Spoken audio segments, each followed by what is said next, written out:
you know, the only right guaranteed for women in the US Constitution is the right to vote. And getting that for all women was an uphill battle. It's been over 100 years since women got that right. And with the growing number of women in the workforce, holding elected office and running for president, the time for a constitutional amendment explicitly guaranteeing equal rights, regardless of sex, is long overdue. With the loss of Roe and the subsequent abortion bans, criminalization of doctors, exodus of doctors, forced birth has become a thing, and problems like domestic violence are worse than ever. Instead of going law by law to fix things, we have the ERA waiting in the wings to take its rightful place in the Constitution.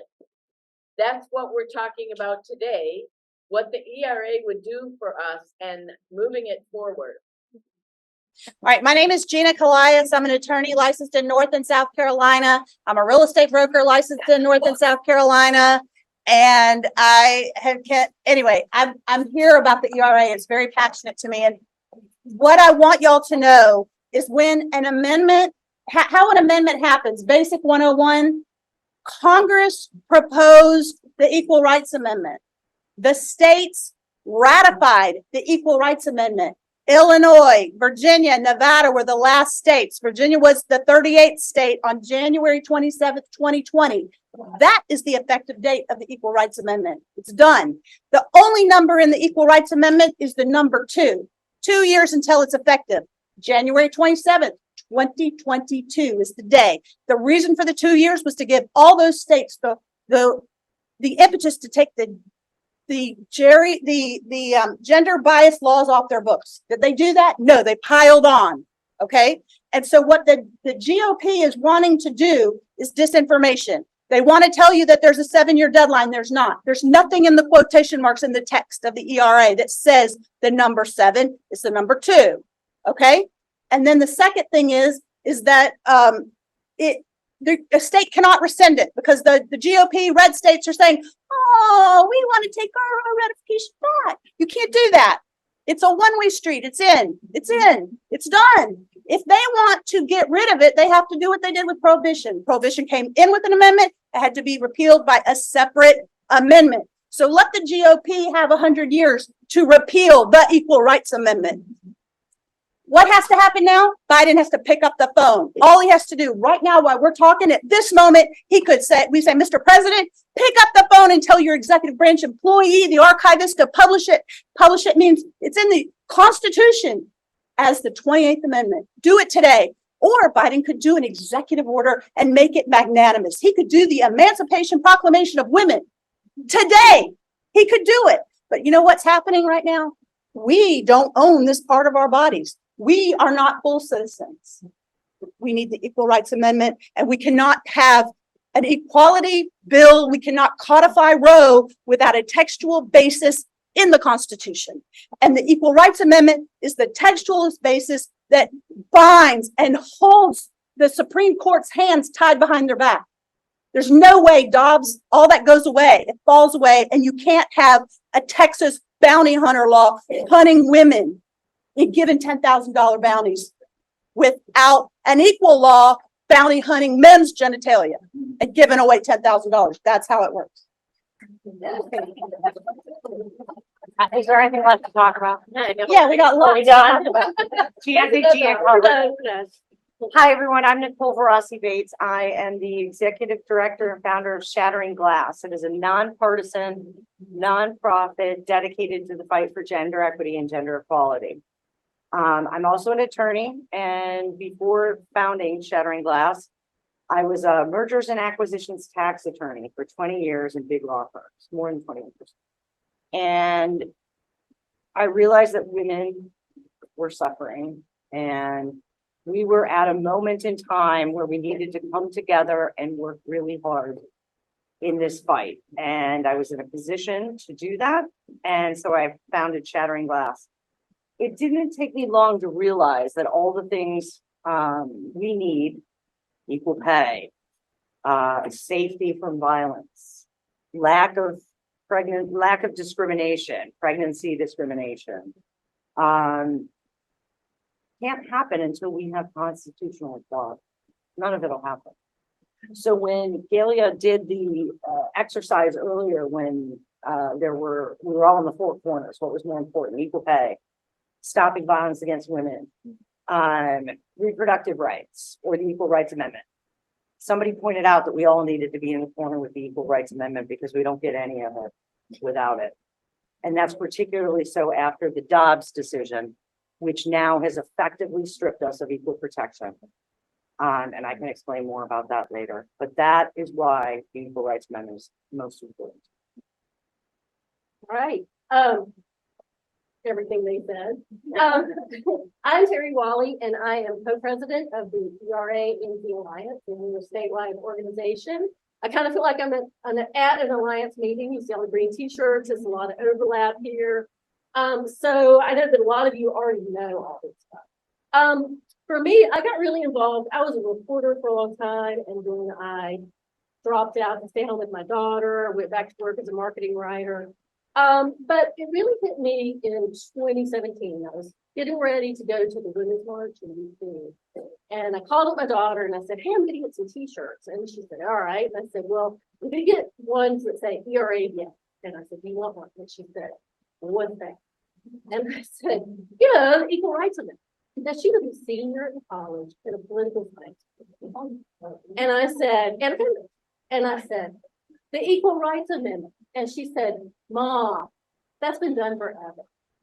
And I was outraged. And so then I looked around and I found the Alliance. I got involved. And we have been working since, I think, 2015. 2014, Marina Grohl was the founder. And now in North Carolina, now is one of the founding lead partners. And we have been working to ratify in the state of North Carolina and also to get firmly established in the Constitution. So that's Great. Okay, so I've got these questions here, and the first one is kind of general, but not everybody knows all this. So what would the ERA do for women, and who else could the ERA help and how besides women? okay. So from a macro perspective, let's look at it from a macro perspective. We've got all kinds of laws on the books for women, right? We've got pregnancy discrimination, we've got VAWA, we've got all of these things.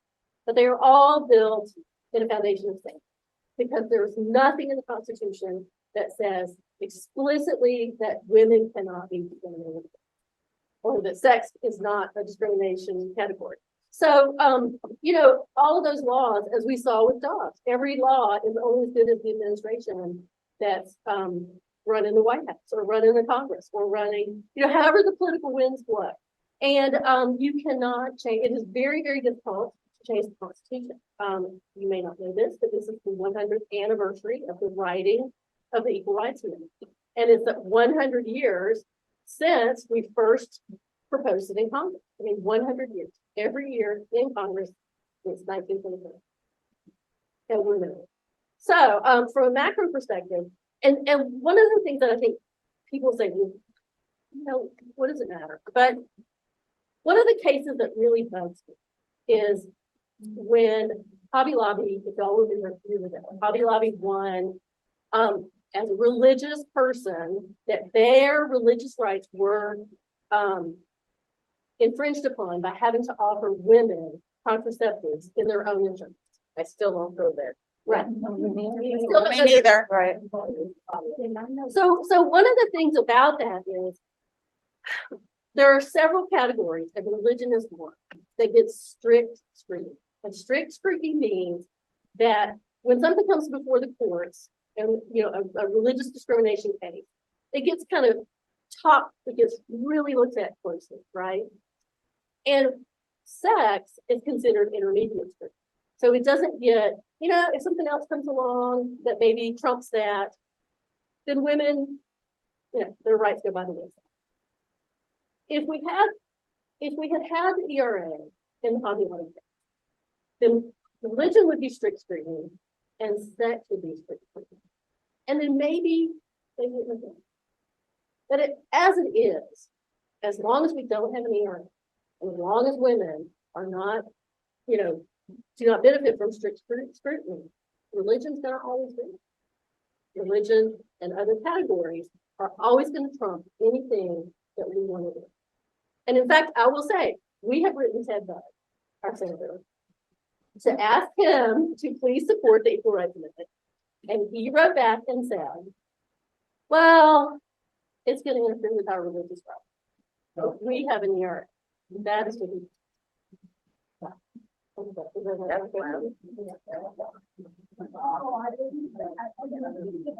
Anybody else want to weigh in on just who else As an might benefit? extension of that is that the Dobbs decision wouldn't have happened had the Equal Rights Amendment been in the Constitution.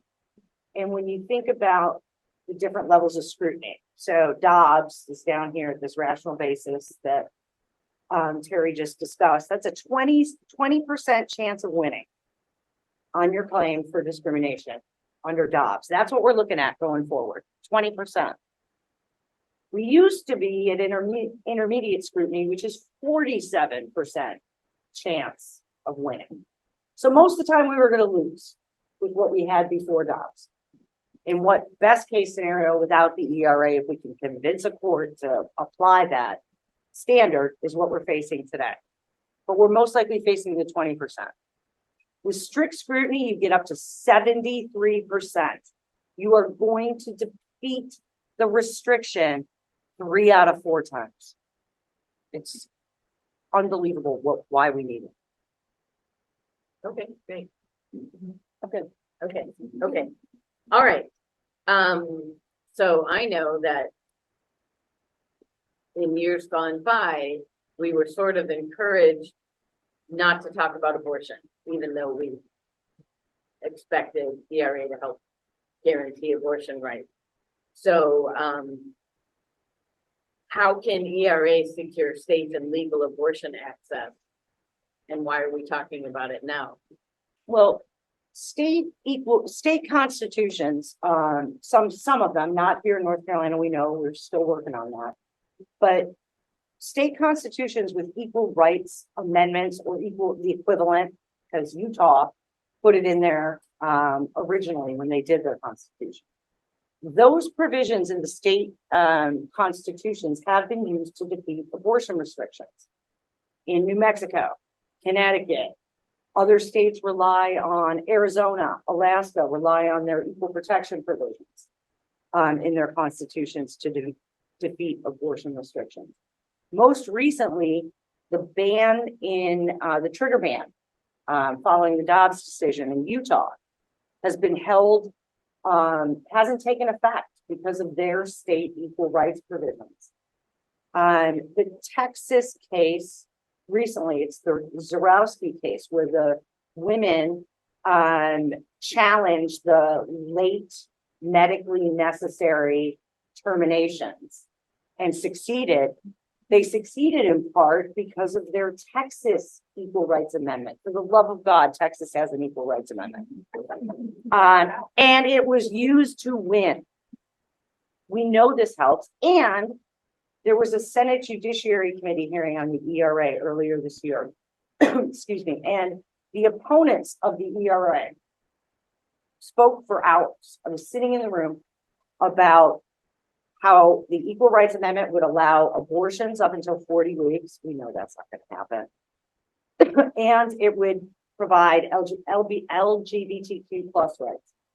And they were concerned about men being in women's locker rooms or prisons, or those were the major concerns.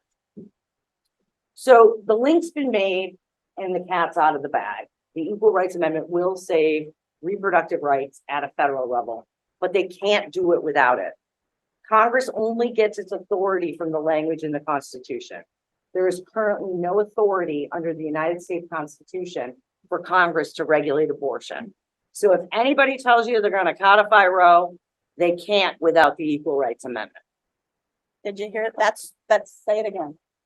If anybody tells you they're going to codify Roe, they can't without the Equal Rights Amendment. They do not have the authority until the words of the Equal Rights Amendment are in the Constitution. That alone should be motivation for publication.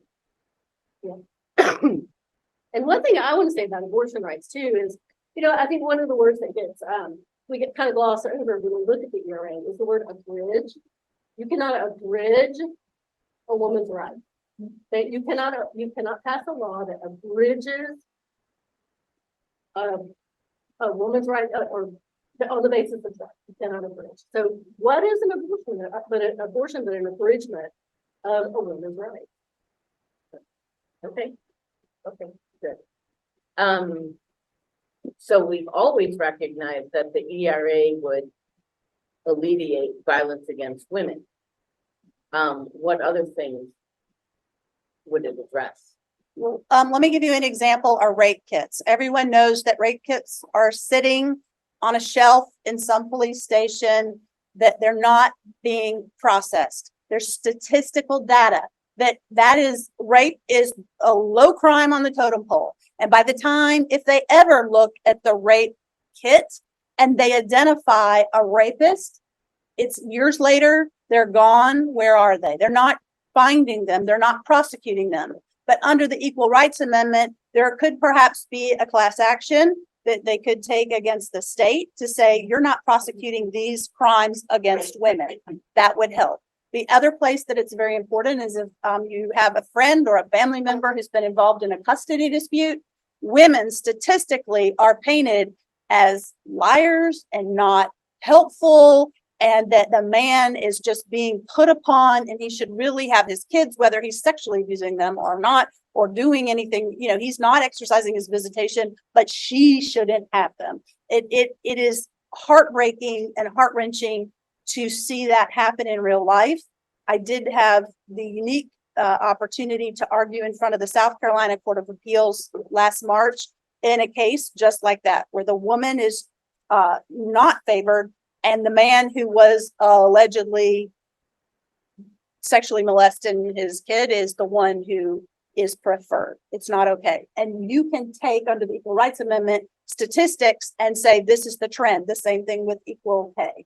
You can show that women are not getting the same for the same job, and we would have more power to affect those laws. And I did mention Texas bounty hunter. They're hunting women for our bodies. We are being hunted in the United States. And being paid a $10,000 bounty.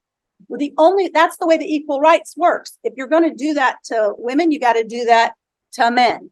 And then the other place is on the flip side. And this is what Ruth Bader Ginsburg did to get some advancements for women. She flipped the screen. In North Carolina, we have sexual assault on a female. That's discriminatory against the men. Just needs to be assault. But that's part of the rewriting of the books where we need to level the playing field. Okay, great. I think some of this was kind of answered. So about the 1982. It's 72. Yeah. The original one. Yeah. Right.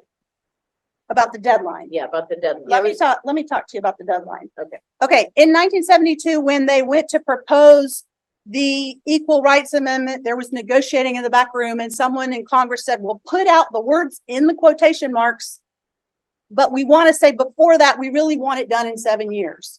Okay. It's not in the quotation marks. And that's the whole thing. When I went to law school, we didn't talk about textualists. That wasn't a word we discussed in law school. Okay. This is a phenomenon that has occurred over the years. And so now this conservative court is saying they're textualists and they're only going to look in the four corners of the Constitution. And right now, women are only in the amendment that allows us the right to vote. The word woman does not appear in the Constitution. That's why I said we're not in there, except for we do have a right to vote, which is very powerful. But we don't own this part of our body. And so the 72 deadline and of the 7 years is not in the text. It doesn't count. And why doesn't it count? Because there was a case, and if the Supreme Court would look to their dicta, which they just told us in Roe, they don't care about 50-year precedent. Well, 100-year precedent is the Dillon case. And in the Dillon case, there was a man who was arrested under prohibition, but prohibition was ratified. And then before it was published, which is the same place where we are right now with the ARA, he was arrested. And so his lawyer filed for him what's called a habeas corpus act. And they said, you can't hold him because the prohibition's not published, so he can't be in trouble with prohibition and having alcohol. And the court said in the 18th Amendment, which was prohibition, they had the word 7 years there. But those words 7 years were inside the quotation marks of what was sent to all the states. It's not true with the Equal Rights Amendment. There's no 7 in the Equal Rights Amendment. Remember, I said only number 2. Number 2 is you have 2 years to fix your laws. So the Dillon case is what is so important, because the Dillon case says, unless it is inside the text, doesn't count. The other thing that's important is you have Amendment 5, which is where the right to amend the Constitution comes from, in Article 5. Article 5 says Congress has the right to determine the mode, M-O-D-E, the mode of how we're going to change the Constitution. Okay? And so Congress can say, we're going to write up this new rule, and then we're going to send it to the states. But Congress doesn't have the right to tell the states, you have 7 years to pass this, if it's not in the text, because that's what we call federalism. And I know y'all remember that that was in Article 10 of the Constitution. And federalism said that every power Congress has is specifically spelled out. They've got in Article 5, the mode of ratification, of how to change it, but they can't do anything else. So Article 10 says if Congress gets every power that is specifically detailed, but if it's not detailed in the Constitution, it belongs to the states. The states get everything else. So it's the balance between the states' rights and the federal rights. And so if Congress chose to only put the Equal Rights Amendment in quotation marks and had no 7 in it, and they gave it to the states have the final say, up or down, yes or no. It's a one-way street. 38 states said yes, it's in. For Congress and the GOP to come back and say, but you really only had that 7 years, that is the federal government encroaching and stepping on states' rights. You can't do it. Okay, great. Anyone else want to comment on that? Okay, this is directed to Terry. You were referring to this also. So when the amendment passes, the states have 2 years to figure out what laws need to change. And so has there been any progress on that in North Carolina?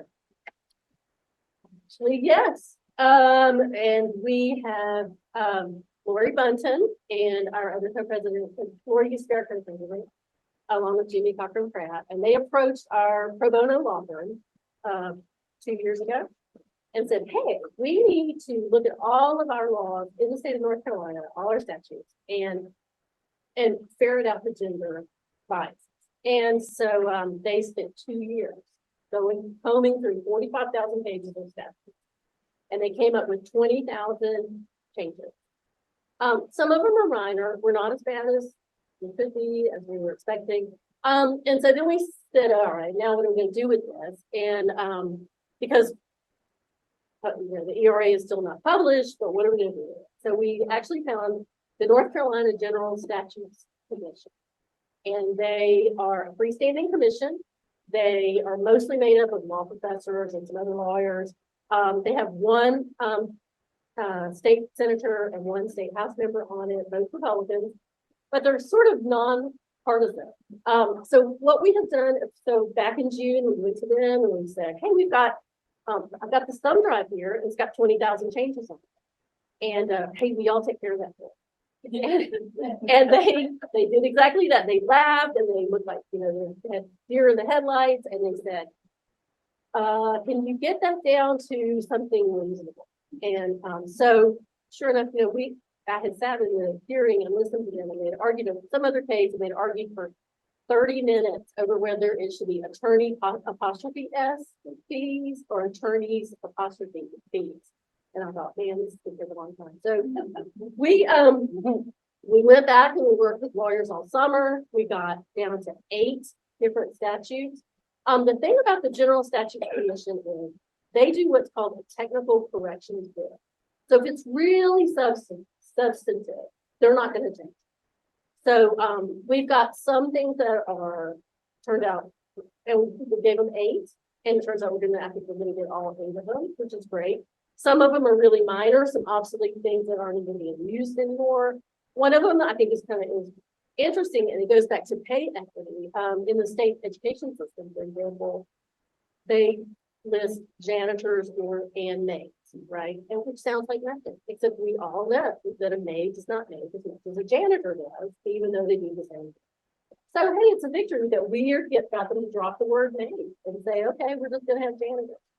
And so that's a victory. Another thing that they're working on is actually have them right here, is you can, they have a law that says you cannot discriminate in healthcare facilities against any person based on race, creed, color, or national origin. So we said to them, okay, that's great, but can we put the word sex in it or the word gender? We're happy either way. And they said, well, okay, we'll look at that. And then they said, well, maybe we're going to look at all the statutes that have any sort of listing, so that we can bring them all into compliance so that they're all the same. So we've gone back to our pro bono firm and said, hey, could you go through some stuff and find these listings? And they're wonderful. Winston Strawn, if you ever need a lawyer. And they said, yeah, we'll do that. So we're working on that right now. And, honestly, I mean, we're not really broadcasting this because we don't really want to draw the attention of, the Republicans in the state House and Senate. But I think we're going to make a lot of progress, and we're going to do it slowly, or we're going to do it kind of low key, but we're going to make progress. So that's one thing that we're doing with the statutes. And yeah, one of the things that we did talk about with them is, okay, if the ERA is done tomorrow, if it's published, if it's, are you going to automatically change all the statutes? And they said, yeah, we will not. And they said, what you're going to have to do is find them out one by one, or come through us and make, ask for changes, or it's gonna, if it's, or like, for example, in North Carolina, there's 3 different definitions of what constitutes rape, right? So one of them is just says rape is vaginal penetration. But if you want to do something like consolidate those 3, you've got to go elsewhere and get a bigger thing. So we'll probably go to like the DA's Association and have them work with them. So that's how that's gonna. It's not gonna be automatic, but it's still gonna. We'll still have work to do. Okay, good. Anyone else? Okay, so I have this going to Nicole, but it could go to anybody. Is there any advantage to more states ratifying ERA? It keeps the ERA in the forefront, I would say. It is done. But anytime we can get, one of the biggest issues we face is that we can't get media on this issue. Right? There's a media block for whatever reason, and no matter how hard we try, we can't get them to talk about it. Well, since the Dobbs decision, that's changed. And there's almost an equal rights amendment article daily, definitely weekly. I don't necessarily know, this is just my opinion. I don't necessarily know if I would want to use the political capital on getting additional states to ratify, considering what states we have left. I'd rather see people use the political capital to urge the president to publish the Equal Rights Amendment. Okay, cool. All right. Well, I do have a question about that. So one of the reasons I would say North Carolina should ratify, well, 2 reasons. One is that it took us 50 years to ratify the 19th Amendment. We didn't even, it was done in 1920, and we didn't even get around to ratify until 72, which is embarrassing. But my question for you is, I know that people say there's never been rescissions, but there are 5 or 6 states out there now who have ratified in the past, who want to unratify. And so to me, I've always felt like, well, on the off chance that the courts say, yeah, you can rescind your ratification, that we should have, more more, ratification work in the work site. So it would help to have 39 and 40 and 50. You know, But if there I- have been two places though where states have rescinded, including the 19th Amendment, our right to vote. Mhm. We weren't respected.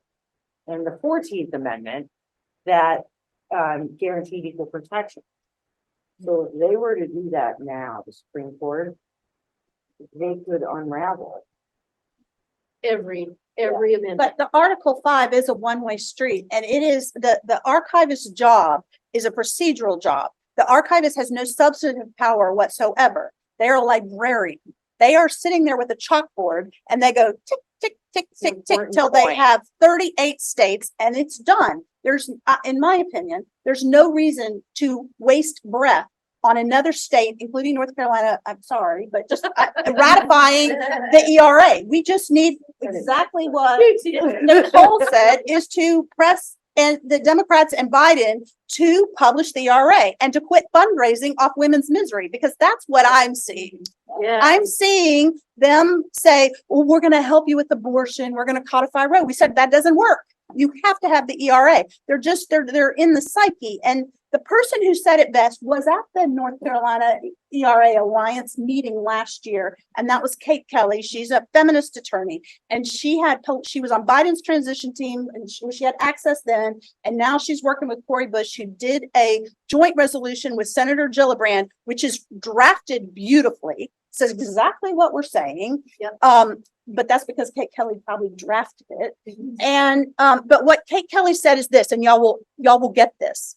She says she's walked in, she had political access, she sits down with the White House counsel, and she says, do y'all understand the law about the Equal Rights Amendment? And they said, yeah, we really got it. And she's like, well, then how come Biden's not publishing if that's what he's supposed to do? And you understand that? We're like, yeah, we get it. But we're getting a lot of phone calls about abortion, but we're not getting any phone calls about the ERA. So what I believe we have to do is make people understand that the ERA and abortion are the same thing. They are the same thing. And the ERA gives reproductive rights as a fundamental right with the strict scrutiny. And we have to hit it head on, because all these people who, like they said, everybody tiptoed around and said they didn't want to talk about abortion. They didn't want to talk about unisex bathrooms. We have them. Women might end up in the military. Oh, now we're in combat.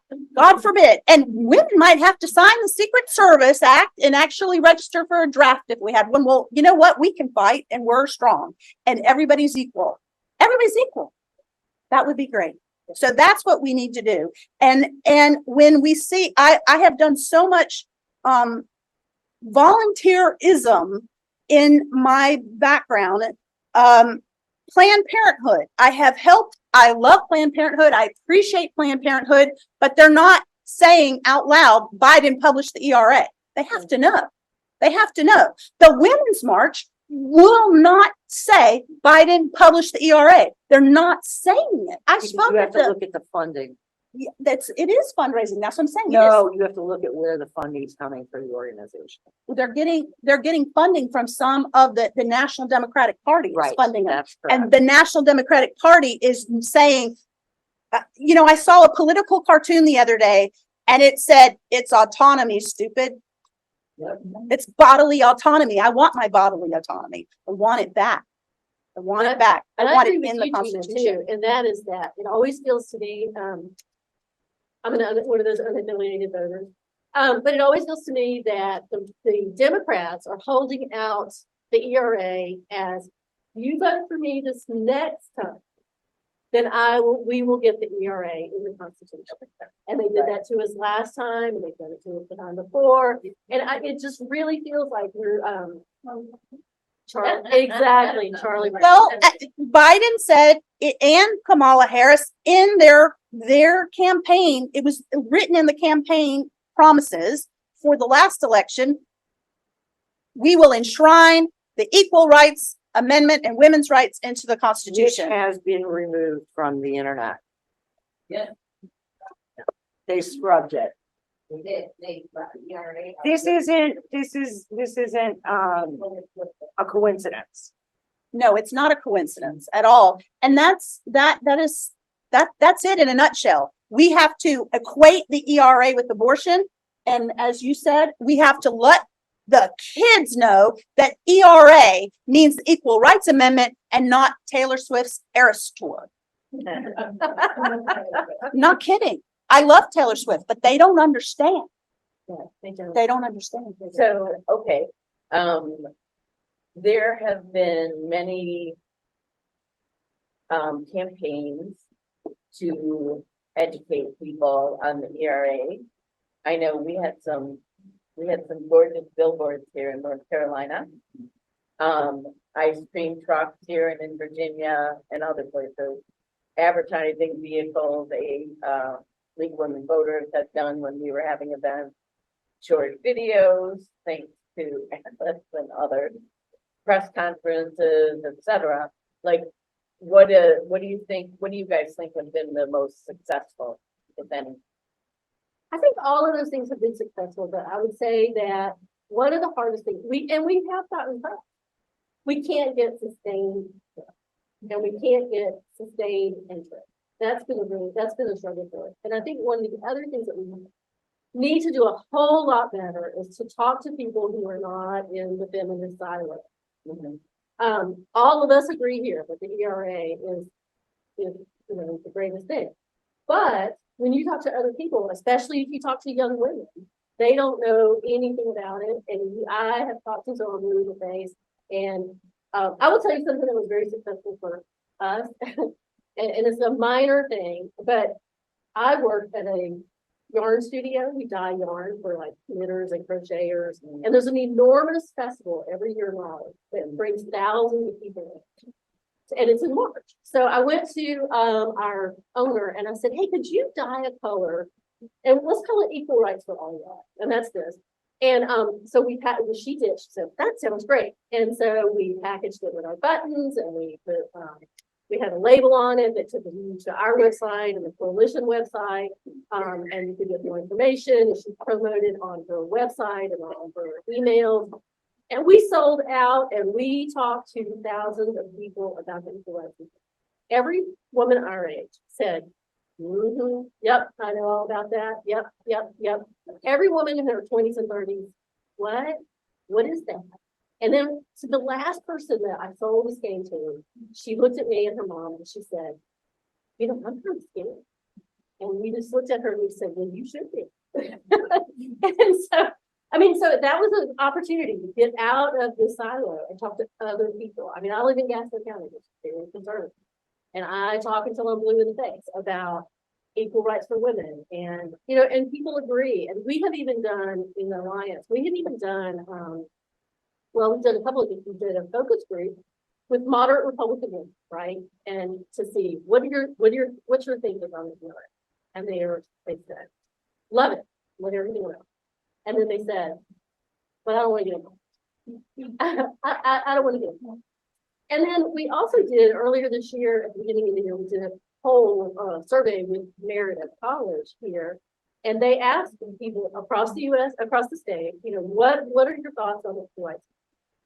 And we were supported more than, I think something, it's an incredible number, like, I'm going to make this up, 75%, I think it was supported the equal rights movement. But to me, the most shocking figure was 49%, almost half of all the people who identified as very conservative supported the equal rights movement.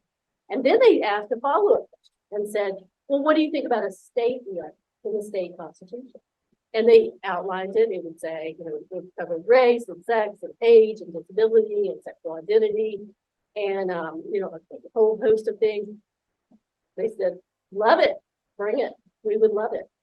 So, we've got the support. And then when we've gone to the Capitol and we will bring up this Meredith poll or we will bring up this Republican focus group to the Republicans in the legislature. And they're always surprised because they don't know that this happened. I mean, they don't know, they're not listening to their own constituents, is what I would say. They don't hear their own. Okay. I was just going to add that I think one of the most important thing that we can do is equate abortion and the ERA and reproductive rights with the ERA. We have to educate. We have to get rid of the disinformation. There's no 7-year deadline. That is all junk. That's junk mail. You can't rescind. That's junk mail. You're in it to win it. You've already done it. You can't go back. So get those things and know that we have two groups in this room. Nicole's Shattering Glass, that's doing a lot of great work to help.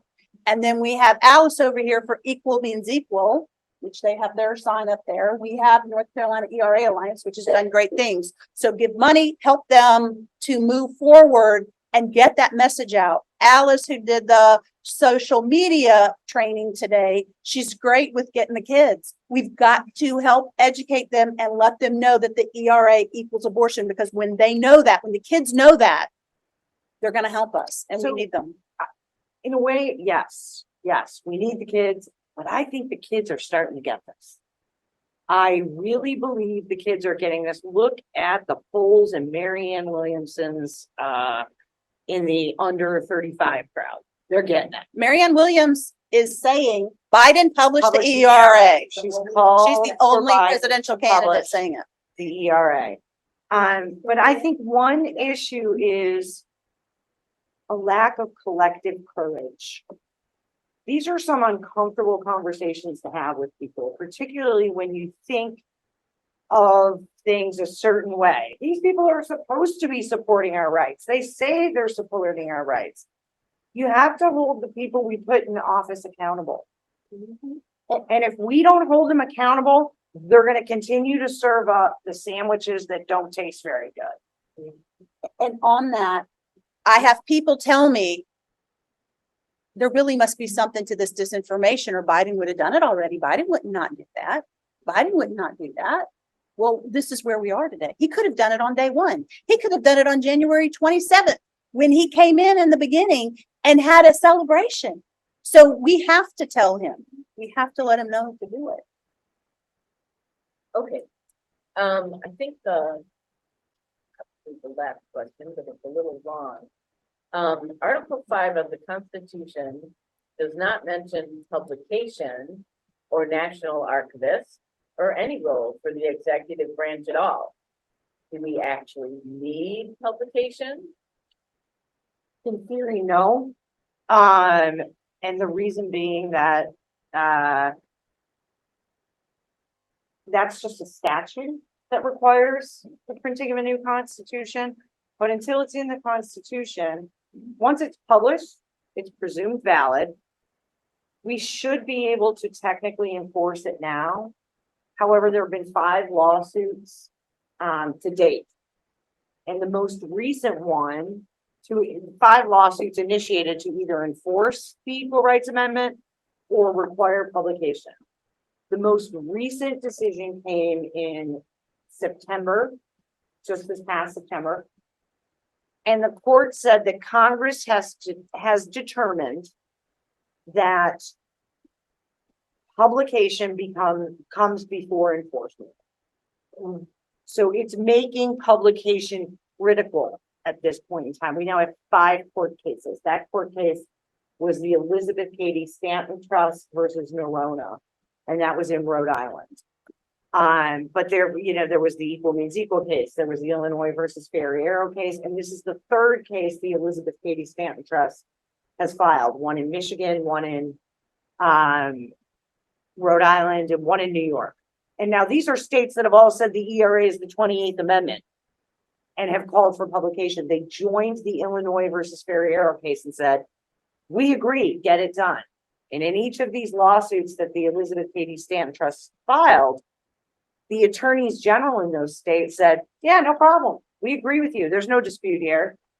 So there's no dispute. You can't bring the case. It's procedural hurdle after procedural hurdle. You don't have standing, no dispute. But at the end of the day, the most recently, the court said until it is published in the Constitution, as Congress said, there won't be enforcement. And I would like to add that the archivist is an executive branch employee, and the president has a duty, and it's a legal duty called the Take Care Clause. It's in Article 2, Section 3 of the Constitution, and he has a duty to take care that all the laws are executed faithfully. So we have a law. the Equal Rights Amendment, and it has been fully ratified, and he has a duty to take care that it is published, and he's the archivist boss, and he needs to do that.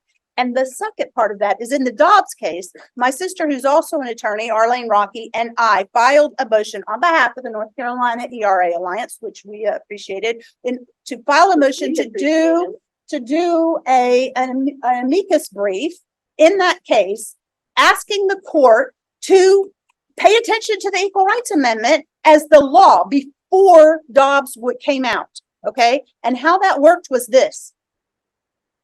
In December of 2021, the oral arguments in the Dobbs case were heard. January 27th, 2022 was that 2-year deadline where the Equal Rights Amendment took effect. Dobbs came out in June. Before Dobbs came out, we filed and we said, because I'm licensed in the Supreme Court, we filed and said, please consider the Equal Rights Amendment because you must have just accidentally forgot it existed because you were having your oral arguments before that 2-year deadline and it wasn't really effective. And the group, this should just blow your mind, the group who had the right to allow us to speak was the Mississippi Center for Reproductive Rights. And they refused. They had the absolute right to do it. And the lead attorney was Julie Reichelman. And guess what happened to Julie Reichelman after Dobbs?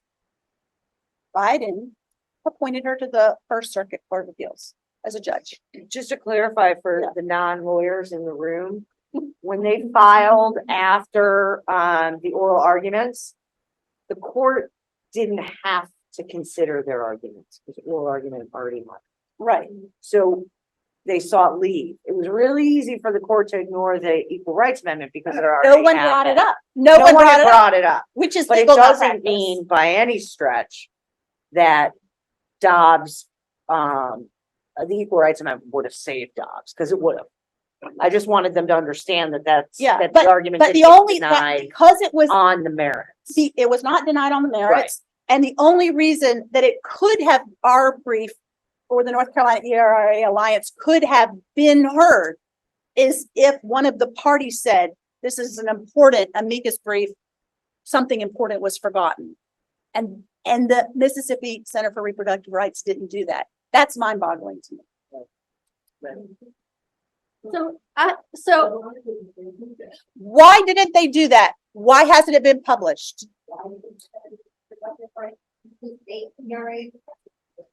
Right, and that's what They did equal, use the state's ERA in Texas. They Yeah, just but- applied the wrong standard. but what equal means equal is doing for us right now is they are intervening in many cases around the country and doing what we did basically and saying you need to be applying the Equal Rights Amendment because legally, and that's what Nicole explained, is that the Equal Rights Amendment is the law, regardless if it's published or not. But we need publication to tell the world. We need publication to tie the hands of SCOTUS, the Supreme Court of the United States, and say, follow the 4 corners of the document, please. So kind of here's where we are.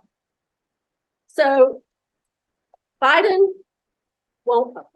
All right, and we hear scuttlebutt that says he won't publish until Congress lifts the deadline because he feels like that Which he is is wrong. bound. I'm It's sorry. totally That's what we hear. Yeah, No, because his attorney was in court on September 28th, 2022, in oral argument, and they specifically said, the Department of Justice attorney, Congress in the past has issued some proclamations with respect to constitutional amendments. However, those were advisory. How, under the Constitution, the Congress approves the amendment, it goes out to the states, they do what they're gonna do. Congress has no authority to act on the back end. That is what the Biden administration said.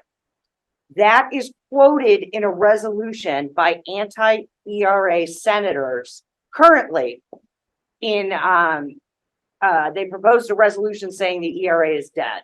And they quoted the Biden administration in doing so. So But- no. But the longest word of it is Biden hasn't published. And there are bills in the House and the Senate that would both recognize that the ERA is a done deal and simultaneously lift that deadline on just in case. And, so we know that the House is in disarray. But- And that the But, Senate. but hold I'm on just a sorry, second, hold on but just a second. telling someone to lift a deadline that is void ab initio, void from the beginning, it doesn't exist. It's giving credence to the disinformation. That's the problem. It's gaslighting. It's But it gaslighting. doesn't matter because nothing's being done. And the Senate, they're not gonna get anything done because we don't. They don't need to do anything. Okay, That's our, ladies, that's our let's point. take some Yeah, questions from sorry. the audience. Anybody have a question? Well, I was just trying to wrap up where we were. Why did Biden say, and I might be wrong, but I swear he said this, he's waiting on Congress to ratify. That's That's a good question. Well, that's what I was It trying to means it's explain. nothing. It to means Tina. nothing. It's wrong. It's disinformation. It's gaslighting. That's what we're saying. There's nothing for Congress to do. For once in Congress's life, they did something right. They proposed the Equal Rights Amendment and they sent it to the states. That's all they could do. That's all they can do under Okay. Article 5 of the Constitution. But the long- The states Let her ratified it. finish. Let her Let me finish. Okay. So the long and the short of it is, if he says that he's waiting on that, it doesn't matter if it's true or not. It's still not published. So he says he's waiting. And we know that the House is not going to get anything done like it is. Senate is not going to get anything done like it is. We have done all we can do for now in the courts. I'm just not speaking for the Alliance here, all you Alliance people. I'm speaking for myself. I think that the answer is to get a case, not a EME case, not a coalition case, not an Alliance case, but just Jill Plaintiff. And if we have to go and say, find a class action suit of high school boys who do not want to sign up for flood protection, right? That's a great class action suit. And use the Equal Rights Amendment as the basis for it. That's what I think that we need to do. You have a problem with them now saying that publication comes before enforcement. And if that's the case, then what can we do? We have We What have is to, the put- answer? we have to mount the political pressure. One thing that Shattering Glass has been doing is broadening the coalition so that people who understand the ERA are the reproductive rights people. So we recently, actually yesterday, circulated a letter and we're gonna offer it up to you all as well, that it goes from organizations to the president, urging him to publish the Equal Rights Amendment in a manner that makes it appear as a win. Okay, so we have Roberta and then Connie. I'm a little while in Fayetteville, and in 1981 and 82, I was very hard, going national round on the ERA countdown. There's nobody here that's going to ERA anymore tonight. And I thank you for bringing this point about the people right now. If we do everything we can do to do it, to make it real, because it's public, more work, long time. We need to push forward, but one of the things that your presentation brings to me is how important the 2024 election is. And we can, I don't think the ERA is going to be a key issue in this election. But women and reproductive rights, no. And we need to push everybody to get out and vote. And if we get the people who are supporting the reproductive rights elections, then we will have to support our ERA. That's valid at the state level. So I think our goal has to be to work on the 2024 election, which is just around the corner. And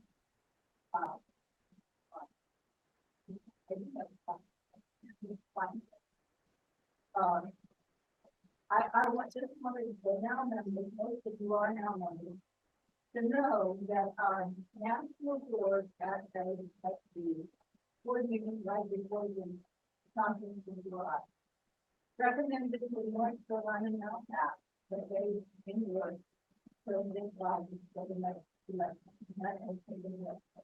So before you. Okay, can I adjust it? okay, and then Connie's next, and then. What- We gotta at least say that.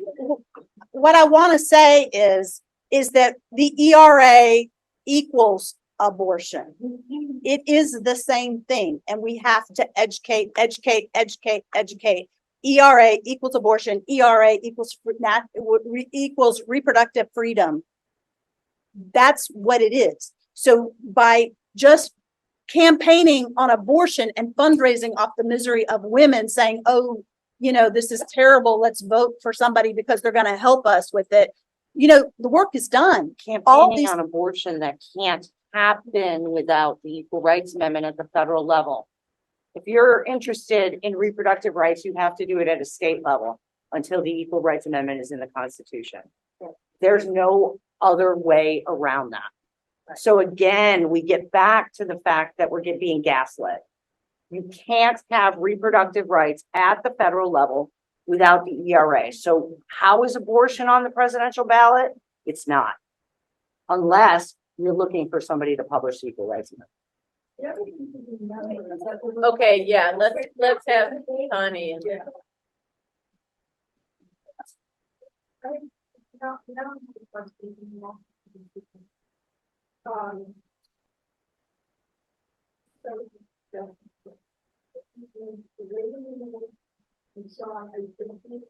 Nicole. But your idea of is putting together a standing directly in this body and this, and learn how exactly what you've been talking about. I thought that ERA thing done. And then I remember something about Virginia owns so the other thing is that we can get information out in the question is the lady here in Gina, I apologize. it's okay. That's okay. How do that? I know how. And it's a great question. Alice, quick. Alex. Here, scan this, this green one, and you can sign the petition right now. It goes right to Biden. But Thank you. the other thing is that letter I was telling you about is going to reproductive rights organizations, medical associations. The more organizations we have signing it, the better off. Okay, wait. It's Jensen. Yes, I'm, James Robinson, the North Carolina Director for Red Wine and Blue. Yes. And, so, I'll be 64 years old in about 2 months. The first time I heard of the ERA was from Carlos Cunningham, Senator from Charlotte. I always associated the ERA with that, because hey, Red, Wine, and Blue, we are on the forefront of fighting for reproductive rights. Our team up in Ohio was basically on the forefront of fighting for helping with this issue 1 tax. Yeah. During the marrying of the Equal Rights Amendment with abortion, this is my first time hearing this. I tried That's to, why I I think- tried to educate, a red, wine, and blue at the national level. But it's difficult because they don't want to talk about the ERA. But yes, can we answer more questions? Help us go take it up. So this is what I am proposing. So I am at the table, and I can mention, but you don't have chapters. So Okay, I'm at the table with Katie Harris and all the. Okay. So basically, I will be bringing this conversation to our. wonderful. Thank you. Thank you. Yeah. That, just hearing this, so, definitely I'll be bringing this up to our Thank you. team and talk about this more, so we can see how we can kind of help. Thank you. That's how it happens, right there. Thank And you. then Lori, I don't know if you still want the same thing, but, I did have one thing. okay, so you're asking Robert. Your hand was- I did, I kind of articulated it earlier today, when I said about. did. Whether you could campaign for women this year, but I think each one of you all said, you talk about, football, like, I'd rather that the election be the. Right. Yes.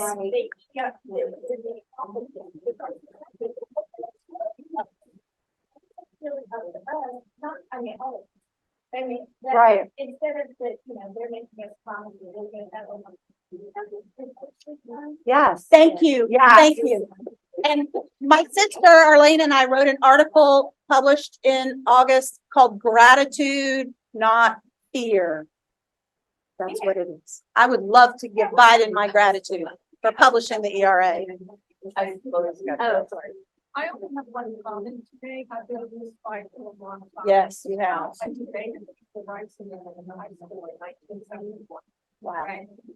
So the Republicans took the ERA and they all. They want you to about- speak up and speak louder. The Republicans took the ERA and they made it all about abortion, which is why people who were fighting for the ERA stepped back from abortion. Am I correct, Maria? Yes, yes, you are. Yes. Because they're like, no, that's settled law. That's Roe. We don't have to be worried about it. Okay. So I think it's important to understand that that half of the contingent is going to fight us tooth and nail as we bring these together. Should we bring abortion and the ERA together? Absolutely. Okay. But it doesn't, so they're gonna fight us tooth and nail along with throwing transgender and all that. Except like right now, support for abortion is 80-90%. That's what Celinda Lake said. So I just understand that this part. And what you're saying, the reason why the GOP wants to fight us so hard and send out this disinformation is because they know that once the ERA is published, the only way to get rid of it is for them to fight for 100 years to get a amendment to repeal it. They're worried. They're just worried. So I've got you and then Triana and then Beth. One of the things that came out in the discussion is the linking of the IRA and abortion. One of the other things that came out, not necessarily direct way, is the 2024 election. Every organization in here, including mine, needs to reach out in a survey form to as many people as possible to help them understand in a non-threatening way that these two are linked. And those petitions need to ask for support for the notification, the publication of the ERA. And then it needs to go to the Democratic Party and to President Biden and every Democratic candidate to help them understand that they will be rewarded for winning the election based on that issue. Yes, thank you.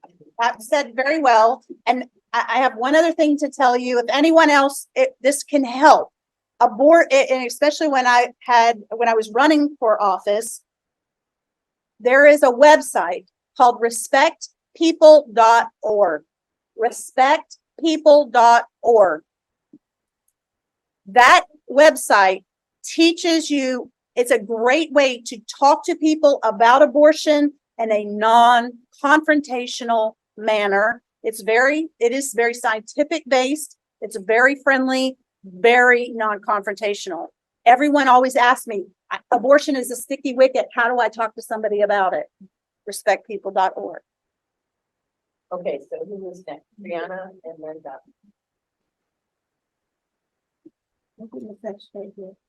So, let me tell y'all how long I've been in this fight. My great grandmother was suffering. She advocated for the 19th Amendment. My grandmother used to be freedom riders coming from the north to the south, registering people to vote. My mother is a community organizer. he organized the Southeast District, the Southeast of the United States, in working with different communities in feeding the homeless and things like that. I'm a veteran, 26 years in the United States Army active duty and reserve. And so I call myself a new generation suffragist. So what we're doing, what we did in Georgia and what we're bringing back, and y'all are gonna love it, especially you two. Our campaign was, if you don't ratify, you don't satisfy. Love it. But I think that also what we need to do is, and it's not a dig at anyone, but Black women, women of color, feminists feel left out of the struggle, of the fight. I'm in this because it's in my blood. But here again, I don't want my great granddaughter to be standing before your great grandchildren and saying the same thing that I'm saying today. And that's why I'm in this struggle, that it needs to be done, and it needs to be done now. And how do you recommend we include the Black women? Partnering with different Black Women Roundtable, the NAACP, because they're old school too. Different the National Committee on Black women. But like Mary Church Terrell, which I love, she says, lifting as we climb. So if we can bring, because we often do feel, and I'm speaking as not as the spokesperson for women of color, but we feel left out of the struggle. And if you look at back in the days with Shirley Chisholm, with Flo Kennedy, I'm the Flo Kennedy of now. I'm the new Flo Kennedy of now. If y'all don't know who she is, look her up. Because she was the farmer. And I think that if we can bridge that gap and also center the voices of Black women and women of color, then that could help propel she want to put me on camera. They did, I was trying to not. We can help propel the message that this is needed, whether we marriage it with a reproductive freedom, whether we marriage it with equal pay, because Black women are still it's 2023, and still being paid 63 cents on a dollar less than anyone else other than Hispanic women.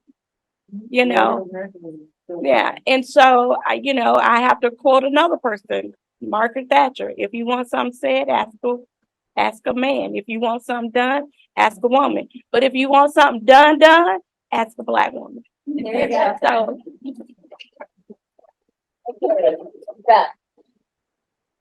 First of all, thank you very much for the wonderful panel. Really learned a lot. And what I have a comment. ERA and CEDAW, Convention for the Elimination of All Forms of Discrimination Against Women, has been hand in hand. President Carter has CEDAW, signed CEDAW, and it has been sitting at the Senate Foreign Relations Committee since President Carter's presidency. And I remember during Obama's administration, when we had John Kerry as the chair of the Senate Foreign Relations Committee, because all the votes that he was going to introduce it to the floor and to make sure that we have the majority vote. But he ignored it 100%. The point that I'm trying to make now, you are referring to President Biden. Because he wants to do it. That time, if John Kerry wanted to pass ratify CEDAW, he was able to do it. I think the reason that they are not doing it is it doesn't matter which party they are belonging to. They don't One party, they have a better language, but in another party, they have a harsher one. But they don't care. That's what. That's right. Okay, there.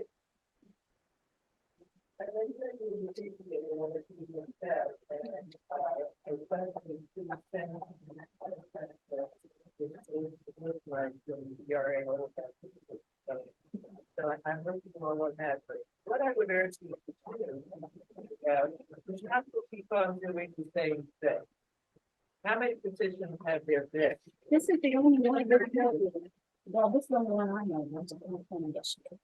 How many letters have been written? How many speeches have been made on it? Oh, All right, you've got to think outside of that. How many coalitions have been settled and marched and all of that? And If the you're going, White House didn't have a policy council. if you're going to talk about being more active, I was thinking of something else, and I'm not gonna say it. But if you're thinking about that, then you have to match the actions to it. You're doing the same thing that's been done and giving it a different cover. It's not that the cover isn't true. It's that the cover isn't getting you where you want to be. You want to be, before you have your, if you're going to, you've got your petition, but it's the public image of the petition that's going to make the difference for you. So just asking us to sign that sucker, I don't care how many million women sign that. What was just said is true. Every woman in this country could sign that. And if the men in power don't believe that it should be passed, it's not going to happen. So you've got to find some other way to do it. What did the suffragists do? Suffragists do. All right? They went to jail for that. Are you willing to do that? If not, then find something else to do. All right? Somebody said here there was 64. I'm 74. All right, am I going to live to see that? All right, really? I hope so. Well, I hope so too. That's why I'm urging you to be more creative about your approach. And you're a very knowledgeable, very creative group, no doubt about it. And definitely, with the power, the fight, the girls have the fire for this, which is great. But be creative. Okay, Alice did that. So, perfect. We're gonna end on a creative note. Thank you. So, let's get creative. Right now, well, you're gonna, not only is it the holiday season, but it's campaign donation season, right? So, so all these politicians who claim to support us are asking us for our money. They send us those envelopes. Most of the time, we just huck them in the trash. That does no good for us at all. So we're asking people to print these Alice Paul $100 bills out. This is going to do several things. On it says, "Dear Flex," and fill it in. "For 100 years, women have been fighting for equal rights in the Constitution. In 2020, we won that fight. But you continue to hold the 28th Amendment hostage. Until I have equal rights in the U.S. Constitution, this is the only support you'll get from me. Publish the ERA now." And then it has a line for you to sign your name. "These bills are signed to the correct size of $1. You just sign it, put it in that envelope, send it on back. They're paying for that stamp already. You cost them that politician money. You cost them that politician staff time. Even if that politician only gets 100 of these big $100 bills, they're gonna be like, "What is this?" Right? So it does not cost them money to make a color copy. And Right? it's legal. Yes, and it's legal. Yes, trust me. I'm a graphic designer. They have things in place that you cannot make bills super accurate, but this one is pretty good. So I'm fine on this one. So this is the kind of creative things you like, and this is something you can get young people to do, especially if you go hands on the community, right? Young people have Amazon, but I ain't got a printer and I've got time to print. But you hand it to people, they will totally troll the politicians. They are all about that troll. So these are the kind of things we can do. So please, everybody, go print some of these out. And when you get that letter, Don't huck it in the trash, stick in this dollar and send it to them. And how would you do on the site? Yes, it is on the Equal Means Equal website. If you go to the ERA Centennial section, it is nothing but click, download, and go resources. This one is in party printables.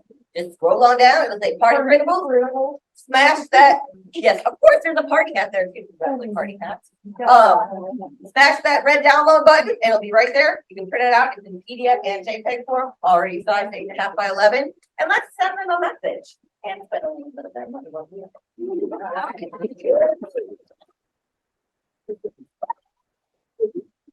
All right, great job. Thank you for having us.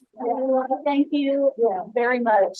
Thank you, North Carolina Now, for supporting the ERA and Yes. for giving us time to listen to us and talk about this today.